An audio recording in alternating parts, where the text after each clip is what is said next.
तो उच्चारण स्थान को आप कैसे कनेक्ट करोगे, बहुत पूछा जाता है सारे से। तो कुछ नहीं है, वही KTMDO को 2 कह लो, तो KTM 2 आप दिमाग में रखो और सीधे कंठ से का वर्ग, तालु से चा वर्ग, मूर्धा से टा वर्ग, दंत से ता वर्ग और ओष्ठ से पा वर्ग का उच्चारण स्थान निकल जाएगा।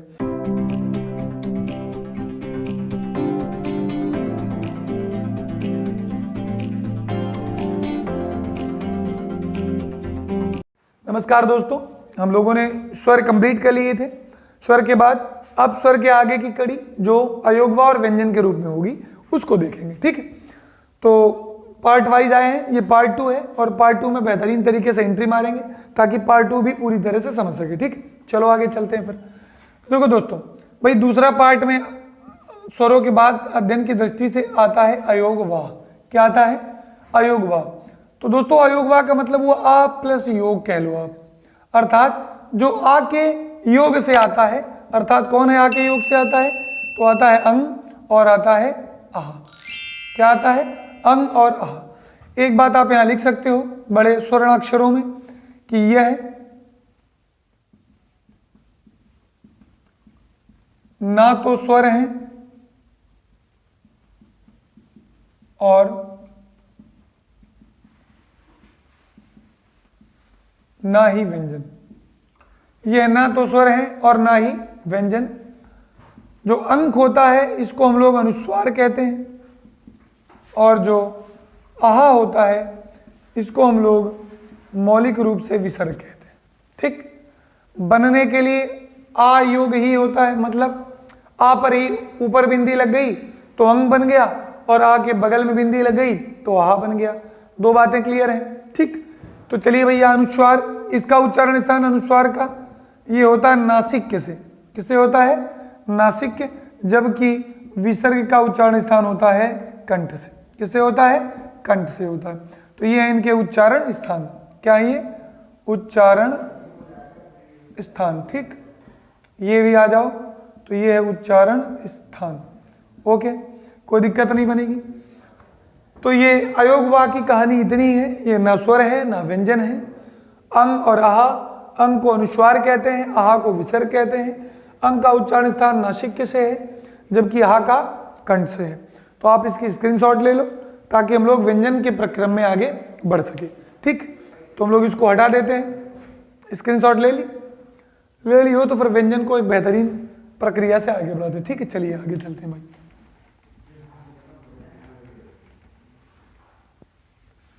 चलो आप देखिएगा कि भाई हम लोग रखते हैं अगला टॉपिक को व्यंजन। क्या रखते हैं? व्यंजन। किसे कहते हैं व्यंजन? तो दोस्तों व्यंजन कहते हैं कि जो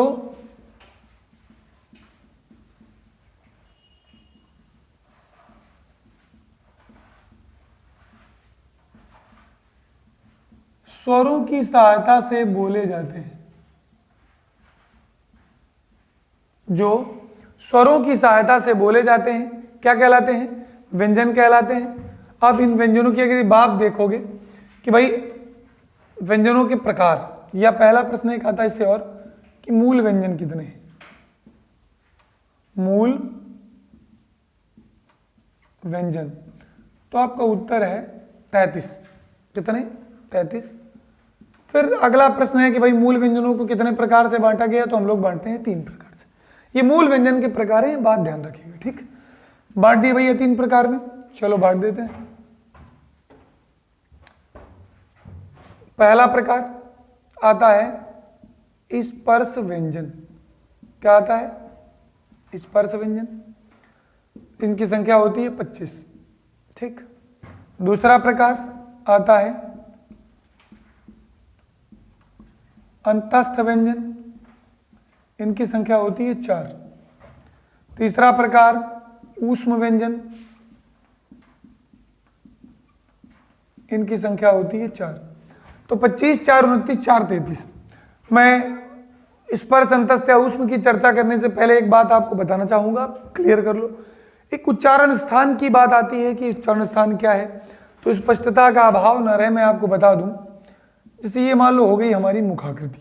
ठीक, तो ये मुखाकृति ये जो हो गया गला हमारा, तो ये गले का जो ये निचला सिरा है इसी को हम बोलते हैं कंठ। क्या बोलते हैं? कंठ। कंठ के बाद जो ये भाग होता है ये, इसको बोलते हैं हम लोग तालु। तो ये ऊपर वाला तालु है, ये नीचे वाला तालु है। ठीक। तालु के बाद एक यहाँ आती है, हम लोग जब आप बोलते हैं टा, तो हमारी जिह्वा यहाँ लड़ती है टक टकाटक ऊपर। ठीक। तो जिह्वा लड़ती है तो इसको बोलते हैं मूर्धा। क्या बोलते हैं? मूर्धा। और मूर्धा के आगे आप जब बढ़ते हो तो ये है दांत। ये क्या है? ये है दांत। तो इसको कोड भाषा में डी कहते हैं हम। और दांत के बाद आगे आ जाते हैं तो वो है ओष्ठ। क्या है? ओ। क्या हो गए? ओष्ठ हो गए। इस प्रकार उच्चारण स्थान बन गए कितने? 5। कंठ, तालु, मूर्धा, दंत और ओष्ठ। कितने उच्चारण स्थान बन गए? 5 बन गए। कंठ बन गया, तालु बन गया, मूर्धा बन गया, दंत बन गया और ओष्ठ बन गया। याद रहेगा? तो ये उच्चारण स्थान तुम्हारे दिमाग में अगर रहेगा तो इस अवधारणाओं को आप बेहतर तरीके से सीख पाओगे। ठीक। तो चलते रहे आगे। चलिए फिर चलते हैं आगे। तो ये बात हम इसको हटा देते हैं, अभी समझ भर की काफी है तुम्हारे लिए, इसको हटाए। आ जाओ आगे कि भाई स्पर्श व्यंजनों की संख्या कितनी है? 25 है। 25 कैसे कैसे आ गए? देखो इसमें इसको 5 वर्गों में बांटा गया है। लिख देते हैं हम कि इसे 5 वर्गों में बांटा गया है। कितने वर्गों में बांटा गया है? 5 वर्गों में। कौन कौन? पहला का वर्ग, फिर चा वर्ग, फिर टा वर्ग, फिर ता वर्ग, फिर पा वर्ग। कितने हो गए? 5 हो गए। स्पर्श व्यंजन इसे 5 वर्गों में बांटा गया है। ये 5 वर्ग हो गए। और वर्गों के वर्ण तुम्हें पता ही है, का, खा, गा, घा और अंगा। चा, छा, जा, झा और या, टा, ठा, डा, ढा और अड़ा। ता, था, दा, धा और ना। फिर ये आ जाओ पा, फा, बा, भा और मा। ये हो गए तुम्हारी स्पर्श व्यंजनों के पूरे वर्ण। एक बात ध्यान देने वाली है कि व्यंजन की कोई भी अवधारणा, ठीक, व्यंजन सदैव हलंत के साथ होता है। अर्थात यदि कोई व्यंजन होगा, व्यंजन रूप होगा, तो वो हलंत उसके पास जरूर होता है। ध्यान रखिएगा। तो आप सब में हलंत लगा सकते हो। तो ये सारे हो गए व्यंजन। ये सारे क्या हो गए? ये सारे हो गए व्यंजन। क्या हो गए? व्यंजन हो गए। ठीक। क्या हो गए? ये व्यंजन हो गए। अब हम बात करते हैं, इसी में एक प्रश्न बनता है तुम्हारे लिए कि स्पर्श संघर्षी व्यंजन बताओ। तो चट से बता दो कि सर जी चा, छा, जा, झा ये क्या होते हैं? स्पर्श संघर्षी होते हैं। क्यों होते हैं बेटा? इसलिए होते हैं चा, छा, जा और झा क्योंकि स्पर्श में है और घर्षण के साथ बोले जाते हैं। दूसरी बात, अभी मैंने उच्चारण स्थान की बात की थी, तो उच्चारण स्थान को आप कैसे कनेक्ट करोगे? बहुत पूछा जाता है सारे से। तो कुछ नहीं है, वही के टी एम डी ओ को 2 कह लो। तो के टी एम 2 आप दिमाग में रखो और सीधे कंठ से का वर्ग, तालु से चा वर्ग, मूर्धा से टा वर्ग, दंत से ता वर्ग और ओष्ठ से पा वर्ग का उच्चारण स्थान निकल जाएगा। एक और बात याद रखिएगा। कौन सी बात है? प्रत्येक वर्ग का 5वां अक्षर, प्रत्येक वर्ग का 5वां अक्षर क्या है? प्रत्येक वर्ग का 5वां अक्षर नासिक्य होता है, अर्थात नासिक्य से उसका उच्चारण होता है। मतलब जो 5वें अक्षर हैं अंगा, या, अणा, ना और मा, इनके उच्चारण, इनके मूल उच्चारण स्थान के साथ साथ नासिक्य से भी जोड़े जाएंगे। याद रहेगा? बिल्कुल याद रहेगा। आगे आ जाओ। अंतस्थ किसे कहते हैं? तो बेटा अंतस्थ के 4 वर्ण होते हैं, या, वा, रा और ला। या, वा, रा और ला, यही तो होते हैं या, वा, रा, ला। तो या, वा, रा, ला में या और जो वा है इनको बोला जाता है अर्ध स्वर। क्यों बोला जाता है? क्योंकि संस्कृत में अंतस्थ जो चार हैं वो चार के चारों अर्ध स्वर कहलाते हैं। क्या कहलाते हैं? अर्ध स्वर कहलाते हैं। हिंदी में केवल दो को स्वीकार किया गया है, या और वा को, तो आप याद रखिएगा। फिर रा और ला की बात आती है, तो पहले रा के नामकरण की बात देखें। इसके भी कई नाम हैं। एक नाम है प्रकंपित और दूसरा नाम है इसका लुंठित। क्या नाम है? लुंठित। तो प्रकंपित और लुंठित दो नाम हो गए रा के। फिर आई बात ला की।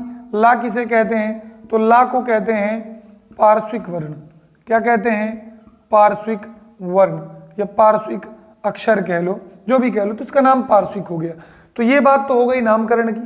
अब बात आती है कि हम भाई इसको याद कैसे करेंगे, कि मतलब ये क्या है, इसको याद कैसे करेंगे, ला या ये पार्श्विक या प्रकंपित या लुंठित कैसे निकालेंगे, उसके उच्चारण स्थान कैसे निकालेंगे। तो सिंपल बात है, घबराने की बात नहीं, मैं याद करवाऊंगा आपको। या जो है ये तालु से उच्चारित होता है। किससे होता है? तालु से। वहीं वा दंतोष्ठ से होता है। किससे होता है? दंतोष्ठ से होता है। फिर ये दो बात हो गई। लेकिन जब ये रा की बात आती है या ला की बात आती है तो ध्यान दीजिएगा, इन दोनों का उच्चारण होता है दंत मूल से। किससे होता है? दंत मूल। इसी दंत मूल को किताबें और प्रश्नानुसार वर्ष भी कहा गया है, और कहीं कहीं वर्ष वर्ण में चार वर्णों को दिया जाता है, रा, ला, ना और शा को। तो अगर कभी आए इनमें से कौन वर्ष वर्ण नहीं है, तो तुम्हारे पास तुम्हारे विकल्प हैं, आप इससे अपने उत्तर चुन लीजिएगा। समझ गया कि नहीं समझ गए? चलिए, उम्मीद करते हैं ये चीजें समझ रहे हैं आप, और हम लोग क्रमानुसार आगे बढ़ते रहेंगे। अंतस्थ यावा राला, यावा अर्ध स्वर होते हैं। राग को नाम प्रकंपित और लुंठित कहा गया। ला को पार्श्विक कहा गया। क्यों कहते हैं पार्श्विक? क्योंकि ला बोलते समय जीवा फोल्ड मुड़ती है, मुड़ने के बाद जब वो झटके से खुलती है तो पार्श्व से हवा निकलने के कारण इसको पार्श्विक कहा गया। क्लियर बात है? उसमें आ जाओ, तो उसमें की संख्या बेटा होती है 4, शा, शा, शा और हा। 4 वर्ण हो गए। इन्हीं को संघर्षी बोला जाता है। क्या बोला जाता है? इनको आप क्या नाम दे सकते हो? संघर्षी वर्ण कहोगे। ठीक, तो कभी कभी आ जाता है ऊष्म संघर्षी, तो बेटा तब भी यही है, इसीलिए इसको क्लियर किया गया है। स्पर्श संघर्षी च छ झ झा को, ऊष्म संघर्षी शा शा शाह को। इनके उच्चारण स्थान की दिक्कत आती है, तो बहुत सरल है, टी एम डी और के। टी एम डी के याद रखो, शा शा शाह याद रहेगा, टी एम डी के शा शा शाह, सीधे आंसर निकल जाएगा टी एम डी के और शा शा शाह का। क्लियर बात है? उम्मीद करते हैं इतनी बात समझ में आ गई होगी आपको। अगर आ गई है तो आप इसकी स्क्रीनशॉट लें, और एक चीज ध्यान रखें कि जैसे मैंने बात करी, कौन सी बात ये कि जो ये व्यंजन के मूल प्रकार हैं या मूल व्यंजन है वो 33 प्रकार, टोटल तीनों को बांट दिया गया। तीनों की अलग अलग बातें कर ली, उनसे बनने वाले प्रश्नों की बातें कर ली। अब मैं इसके अतिरिक्त व्यंजनों का आपको अध्ययन करवाने जा रहा हूं, जो संयुक्त और द्विगुण के रूप में है। किसके रूप में है? संयुक्त और द्विगुण के। तो मैं इसी पूरे व्यंजन में ही आपके सारे व्यंजन और अल्पप्राण, महाप्राण, घोष और घोष मिला के समाप्त कर दूंगा, ताकि आप 2 पार्ट में ही पूरी वर्णमाला को कवर कर सको। ठीक, तो प्रयास करेंगे कि आपको चीजें समझ आए और आप इस व्यवस्था से लगातार जुड़े रहें। तो स्क्रीनशॉट ले लें, तो हम इसको फिर बिगाड़ देते हैं। ठीक है, तो व्यंजन के 3 प्रकार हमने पढ़ लिए। व्यंजन का देखो एक आता, अगला प्रकार ही संयुक्त व्यंजन। तो ये मूल में नहीं आता है, लेकिन व्यंजनों के प्रकार में तो है भाई। कितने होते हैं? 4 संयुक्त व्यंजन। कितने? 4। कौन कौन से? क्ष, त्र, ज्ञा और श्र। क्ष, त्र, ज्ञा और श्र। क्ष का और शा के योग से बनता है। त्र ता और रा के योग से बनता है। और जो ज्ञा है वो जा और या के योग से बनता है। और जो श्रा है वो शा और रा के योग से बनता है। ठीक, ये हो गई बात इन संयुक्त की। ध्यान देने वाली बात क्या है? क्या इतना ही कहानी इसकी? तो इतनी ही कहानी नहीं, इस कहानी में एक चीज जोड़ते हैं कि जब हम बात करते हैं क्ष की, तो आपसे पूछा जाता है कि बताइए वर्णमाला क्रमानुसार क्ष किसके बाद आएगा, तो आपका उत्तर होता है कि का के बाद आएगा। किसके बाद आएगा? का के बाद। इससे एक क्वेश्चन भी बनता है। ठीक, एक क्वेश्चन जो अभी तक मुझे मिला है, लेकिन और बहुत सारे बन चुके हैं। जैसे आपसे पूछ लिया जाए कि श्रमिक में, श्रम में, श्रेया में या श्रृगाल में पहले कौन आएगा। ठीक, तो ऐसे बहुत सारे क्वेश्चन बनते हैं। मैं एक क्वेश्चन की चर्चा कर लूंगा। त्रा की अगर बात करते हैं तो ता जो त्र है वो ता के बाद आता है, और जब आप ज्ञा की बात करते हैं तो वो जा के बाद आता है। श्रा मतलब ये वर्णमाला में इनका क्रम है। क्रम मीन्स समझ लो इसको, जैसे तुमने कहा का और खा और गा और गा और अंगा, ये एक सामान्य क्रम है जो हमें पता है। हमें नहीं पता है कि जब वर्णमाला क्रमानुसार की बात की जाती है तो ये वाला क्षा इस खा के पहले आ जाता है, ये ध्यान रखिएगा। जैसे जा की बात की गई, बोले च छ, ये जा आया, फिर ये आया झा, तो जा के बाद आता है झा, लेकिन इस जा के बीच में ही आ जाएगा क्या, तुम्हारा ज्ञा आ जाएगा। क्या आ जाएगा? ज्ञा आ जाएगा। तो इस बात को समझिएगा, इससे क्वेश्चन बनते हैं। ठीक, चलो इसको हटा देते हैं भाई। तो ये संयुक्त व्यंजन की अवधारणा तुम्हारे दिमाग में आ गई होगी। संयुक्त के बाद एक व्यंजन का अंतिम रूप, इसको बोलते हैं द्विगुण व्यंजन। क्या बोलते हैं? द्विगुण व्यंजन, या इसी को कहते हैं उत्क्षिप्त व्यंजन। क्या कहते हैं? उत्क्षिप्त व्यंजन। तो द्विगुण व्यंजन या उत्क्षिप्त व्यंजन क्या है? तो दोस्तों केवल ये ड़ और ये ड़, ये मात्र दो प्रकार के व्यंजन हैं जो द्विगुण और उत्क्षिप्त कहलाते हैं। ये टा वर्ग से आए हुए हैं, लेकिन केवल एक रचनात्मक परिवर्तन है कि इनके नीचे बिंदु रख दी गई है। ठीक, और बिंदु रख के इन्होंने अपने कुछ अलग शब्द बना लिए। सड़क हो गया, जैसे लड़का हो गया, ठीक, जैसे लड़की हो गया, जैसे लड़ाई हो गया। तो ऐसे बहुत सारे शब्द जो आप एक इस वर्ण से बन गए। इधर आप देखो तो आप कह लो पढ़ना हो गया, या पढ़ाई हो गया, या गढ़ना हो गया। ठीक, तो ऐसे बहुत सारे शब्द इधर इससे बन जाएंगे। तो इस तरह के जो शब्द आते हैं, आपसे पूछा जाएगा कि नवीनतम विकसित ध्वनियां बताओ, तो हिंदी में नवीनतम विकसित ध्वनियों में ये कभी कभी ले लिए जाते हैं। ये ना दिए गए हों तो ध्यान दीजिएगा, इसके बाद विकसित ध्वनियां कौन सी हैं, तो इसके बाद हम लोग पढ़ते हैं नवीनतम विकसित ध्वनियों की हेडिंग डाल के कि नवीनतम विकसित ध्वनि अगर पढ़ लें तो नवीनतम विकसित ध्वनियों में पढ़ते हैं का, खा, गा, जा और फा। ये 5 प्रकार की ध्वनियों को नवीनतम विकसित ध्वनियां कहा जाता है। ठीक है, और ये इनका संबंध किससे है, तो आप कह सकते हो इनका संबंध अरबी फारसी से है। किससे है? अरबी फारसी से है। इसमें जो बिंदु लग गया वो राजा शिव प्रसाद सितारे हिंद ने लगाया। किसने लगाया? राजा शिव प्रसाद सितारे हिंद ने लगाया। क्यों लगाया? क्योंकि हिंदी और अरबी के शब्दों की मूल पहचान बनी रहे। ठीक है, तो दोस्तों स्वर हमने कंप्लीट कर लिए, व्यंजन हमने कंप्लीट कर लिए। अब ये व्यंजन के 2 पार्ट हो गए आपके, और तीसरे पार्ट में हम लोग ध्वनि, अल्पप्राण, महाप्राण, सघोष, अघोष विधिवत पढ़ लेंगे, ताकि जिससे आप कभी गलत ना करो। उससे रिलेटेड 2-4 क्वेश्चन भी बताएंगे, कैसे एक वर्ण को कनेक्ट कर देते हैं दोनों में। ठीक, एक वर्ण को दोनों वर्णों के साथ कनेक्ट कर देते हैं। आपसे पूछ लेता है कि बताओ कि भाई एक वर्ण दे दिया आपको ग, और बोलेगा ऐसी गा वर्ण का वैशिष्ट है, तो वैशिष्ट का मतलब क्या हुआ, आपको लिख दिया गा। अब तुमसे कहेगा गा वर्ण का वैशिष्ट बताओ, तो वैशिष्ट का मतलब विशेषता। तो विशेषता क्या है? पहली बात तो इसका उच्चारण स्थान किससे है, तो आप कहोगे कंठ से। दूसरी बात ये का वर्ग का तीसरा अक्षर है, इसलिए अल्पप्राण है। क्या है? अल्पप्राण है। तीसरी बात क्या है कि ये 3, 4, 5 के सीरीज में आ गया, तो ये सघोष वर्ण भी है। क्या है? सघोष वर्ण भी है। तो इस वर्ण के कितने वैशिष्ट हो गए? 3 वैशिष्ट हो गए, कंठ, अल्पप्राण, सघोष। ऐसे बहुत सारे प्रश्नों का शानदार तरीके से उत्तर जानने के लिए लगातार जुड़े रहिए और मिलिए तीसरे पार्ट में वर्णमाला के व्यंजन का समापन के बाद पार्ट नंबर 3, जिसमें मिलेगा सघोष, अघोष, अल्पप्राण, महाप्राण और 3 प्रकार की ध्वनियां, संयुक्त, युग्मक और संपृक्त। मिलते हैं पार्ट 3 में। ओके, नमस्कार।